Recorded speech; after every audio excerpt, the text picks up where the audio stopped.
Good morning. How is everyone today? I'm really sorry I missed yesterday. I was so poorly. I literally spent most of the day in bed. It was not pleasant and really quite upsetting considering I'd been so motivated to crack on with going to the gym the day before, but what can you do? Sometimes your body just tells you to stop. So one of the things I'm doing on holiday is reading Lean In by Sheryl Sandberg. Lots of girls I know have read it already and have told me how brilliant it is. And I was particularly motivated after our meeting in Glasgow last week when Lucy Johnston, who worked at Google, was talking about how she'd been managed by Sheryl Sandberg at Google before Sheryl moved over to Facebook, and what an amazing boss she was, etc. So I feel like there's a kind of second degree connection there. Hey Sheryl, this she is, isn't she gorgeous? Anyway, so I've been reading the book and there's just so many nuggets of gold that I can't even begin to read all of them out to you, but there is one that I thought really was worth starting with, and that's about the internal obstacles. And interestingly, those of you who've been to one of our goddess presentations on the roadshow, when we talked about the first step in the formula, which is empower, and we mentioned that how we feel that's very much about the emotional side of business and giving yourself permission, instead of taking away those internal barriers to success. Now, I'd like to say that I was the first person to have that revelation, but I'm not. I think it's been talked about many times before. It's just that the empower stage of the Goddess Formula program is how we've packaged it up, as it were.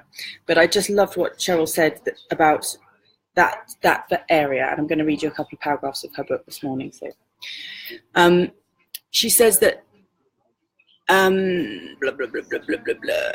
Women have to prove themselves to a far greater extent than men do in the workplace, and this is not just in our heads. A 2011 McKinsey report noted that men are promoted based on potential, while women are promoted based on past accomplishments. In addition to these external barriers that are real and they're created by society, women are hindered by barriers that exist within ourselves. We hold ourselves back in ways both big and small, by lacking self-confidence, by not raising our hands, by lacking and by pulling back when we should be leaning in. We internalize the negative messages we get throughout our lives, the message that say it's wrong to be outspoken, aggressive, more powerful than men, and we lower our expectations of what we can achieve. We continue to do the majority of the housework and childcare, and we compromise our career goals to make room for partners and children who may not even exist yet. Compared to our male colleagues, fewer of us aspire to senior positions. And this is not a list of things other women have done. I have made every mistake on this list. At times I still do. And remember, I'm speaking in Sheryl Sandberg's voice, but I would agree with everything she said. My argument is that getting rid of these internal barriers is critical to gaining power. Others have argued that women can get to the top only when the institutional barriers are gone. But this is the ultimate chicken and egg situation. The chicken, women will tear down the external barriers once we achieve leadership roles, and we will march into our boss's offices and demand what we need, including pregnancy parking, or better yet, we'll become bosses and make sure all women have what they need. And the egg, we need to eliminate the external barriers to get women into those roles in the first place. Now, both sides are right. So rather than engage in a philosophical argument over which comes first, let's agree to wage battles on both fronts. They are equally as important. But in Lean In, I am encouraging women to address the chicken. I fully support those who are focusing on the egg. And this is the bit that I thought was really lovely. Internal obstacles are rarely discussed and often underplayed. Throughout my life, I was told over and over about inequalities in the workplace and how hard it would be to have a career and a family. I rarely heard anything, however, about the ways I might hold myself back. These internal obstacles deserve a lot more attention, in part because they are under our own control, and we can dismantle the hurdles in ourselves today. We can start this movement. There we go. That's courtesy of Sheryl. Woo!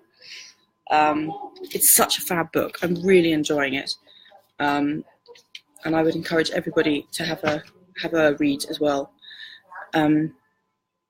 Yeah, so I'm just musing on internal barriers at the moment. And I know for a fact that my internal barriers held me back for decades. So, yeah. And they keep creeping back every now and again.